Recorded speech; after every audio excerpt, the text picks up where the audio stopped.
This is the presentation for Team 1's VAST Challenge. The ultimate goal of this project was to understand the patterns of behavior of park goers and find anomalies to these patterns. We began brainstorming around important groups, familiarizing ourselves with the data.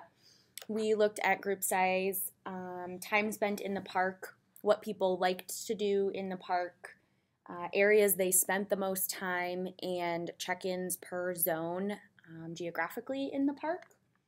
While exploring the data, we used concepts learned in class, including brushing, grouping, custom maps, and details on demand. We focused on creating visualizations that capitalize on pre-attentive processing to make the conclusions clear. We narrowed down groups using visualizations. These helped us to see the story the data told. This also helped us to understand the data and see what groupings were significant to solving the crime. Bit of a spoiler alert here. We would like to share our theory behind the crime, and we will use our visualizations throughout the mini challenges to support this conclusion. The crime occurred around 8:30 a.m. on Sunday and was discovered sometime between 10 a.m. and noon, and was perpetrated by one single individual, ID number 1983765, which we will go into in a bit. So the first group we looked at was that was pretty significant was a group size of 1. So those that fell within individuals coming into the park, and specifically on Sunday. So if we look at group size of 1 on Sunday, you can see that there was well over 900 individual groups. This was very unique to us, being that this is an amusement park, and that there are so many individuals that would go to the park alone. On this graph, you can see time spent in park on Sunday, which is pretty much consistent across the board when you look at the various groups, as well as movement. However, if we were to just specifically just highlight groups of 1, we can look at the heat map and get a better understanding on where they went to and their flow. So if you look at the heat map here on group size of 1, you'll notice that, of course, the kiddie rides are not that more populated by groups of 1. But as we go down to thrill rides, you'll see there's more movement towards those areas as well. How do we get this information? So basically, the size of groups were determined by uploading data into Access, and we use a SQL codes to determine who came in together and then visited the same number of places. And if you want to explore more, we can definitely highlight specific individuals, or we can look at the group size of 3, 2, 4, as well as groups of 5 or more. The next type of groups of people that we looked at was the types of rides that people tended to go on. The park map broke rides into several categories, such as kiddie rides, thrill rides, etc. We used the rank calculated field and a table calculation to determine which category of ride that each person went on the most. The bar graph in the upper left shows the breakdown of park attendees by their favorite rides. You can see that thrill riders were by far the most common group of park attendee. The other visuals display a line graph of the time that people entered the park, a bar chart breaking down the size of group that people walked around with, and the bottom visualization is a heat map of check-ins in different areas of the park. By clicking on each bar on the original ride type graph, the dashboard uses brushing to update the other visualizations. The best example of this is by taking a look at the kiddie riders. If we scroll the heat map down to thrill rides,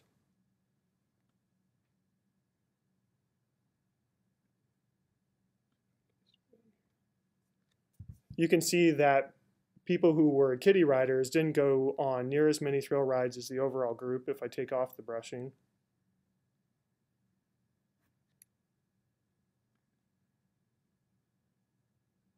Which is much more dense with the dark green color on the bottom there where the thrill rides are. The other graphs also update, so we can see that kiddie riders have a significant jump in the early afternoon, which Jill pointed out may be due to nap time because kiddie riders probably have a higher amount of kids with them. So another area that we thought might be interesting to look at is if people who spent a varying amount of time in the park had different trends according to where they were going in the park and what times of the day. There wasn't a lot of significant information from this graph. So if you choose people who, say, stayed for shorter amounts of time on Sunday, the overall trends of where they're going in the park don't necessarily change. You can obviously see that it cuts off at 5 p.m. because there are people who are staying for shorter amounts of time. But other than that, it's not like, people who stayed longer went to different rides or behaved any differently in the park. So this wasn't any of the areas that we used to make any determinations off of significant things of what happened with the crime, but we just wanted to point out that that was something that we considered and determined it wasn't significant. The VAST challenge began with the premise that a crime had occurred at Dino World. Question 3 on Mini Challenge 1 asked us to look for anomalies, and so what we did is we tried to solve the crime using the data provided. Dino World's website talked about how a soccer star would be speaking at the Creighton Pavilion twice a day during the weekend.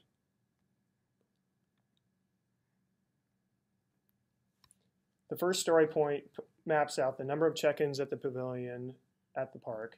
You can see that on Friday and Saturday there were 2 gaps in check-ins, one from 9:30 to 11:30 and another from 2:30 to 4:30. So we assume that the shows were occurring during these 2 time periods.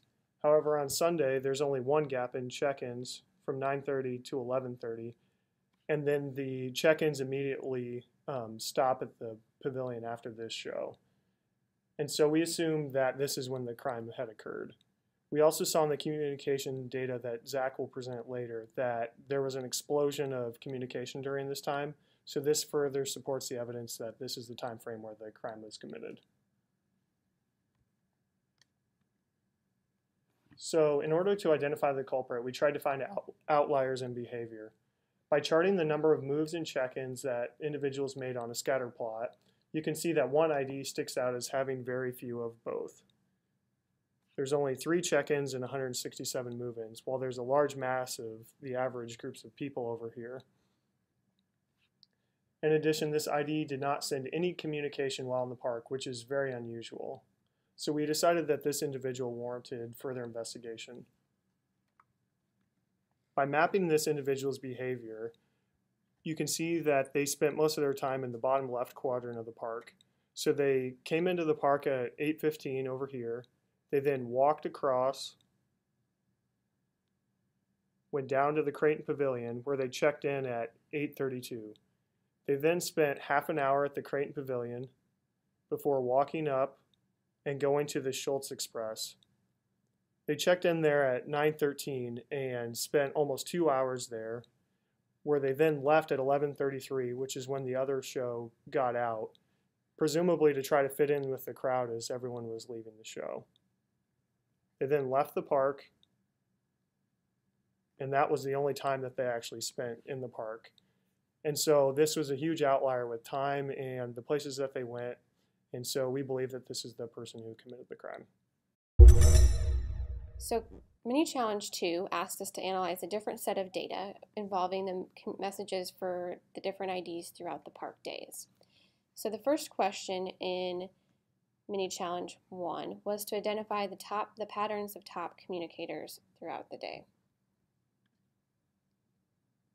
So we first did that by starting with a box plot to show the median and communication patterns of all of the IDs over the different days. When we did that, we first saw that there's some pretty key outliers that really create some compression in the box plots. So we wanted to see what these individuals were doing, if they were the same individuals. And they are. So ID 839-736 is an outlier on all 3 days, as well as this ID. So then we wanted to analyze what they're doing. So if you look at their pattern of communication throughout the different days, you can see that they're just sending communications from the entry corridor, and they're sending a very large number of messages to a very large number of distinct recipients, and that this pattern is consistent throughout all of the days. And you can see their pattern. You can highlight one at a time. You can select all 3 to see what their patterns are doing. So we hypothesized that these individuals were park communicators, so paid by the park either automated or individuals that are communicating with all of the park attendees for those particular days. Going forward, all of our graphs will exclude these two park communicators as they change the data quite significantly. So we wanted to see what top communicators were doing outside of the park communicators. So we removed the communicators and looked at our box plots, and now you can see some more detail. You can see the average number of messages, or the median number of messages across the days.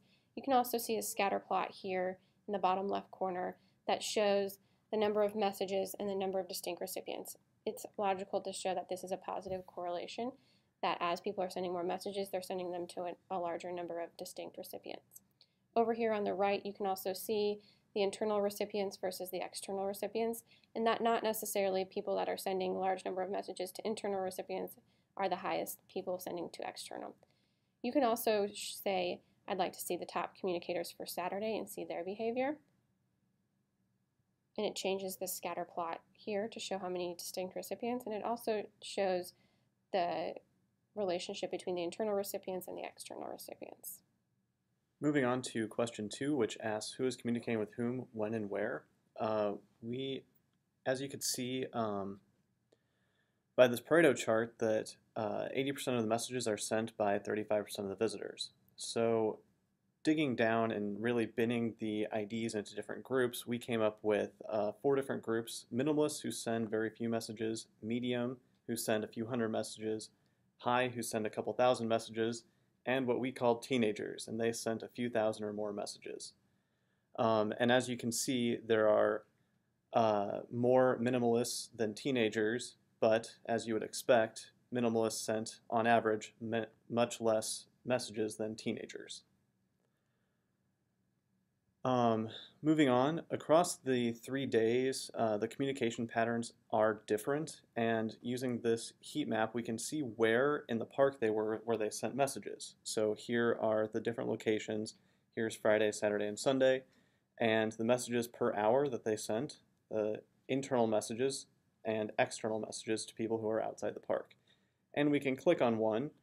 For instance, here are the messages sent from Kittyland on Friday, and it changes based upon what you select over here, or Tundraland on Friday.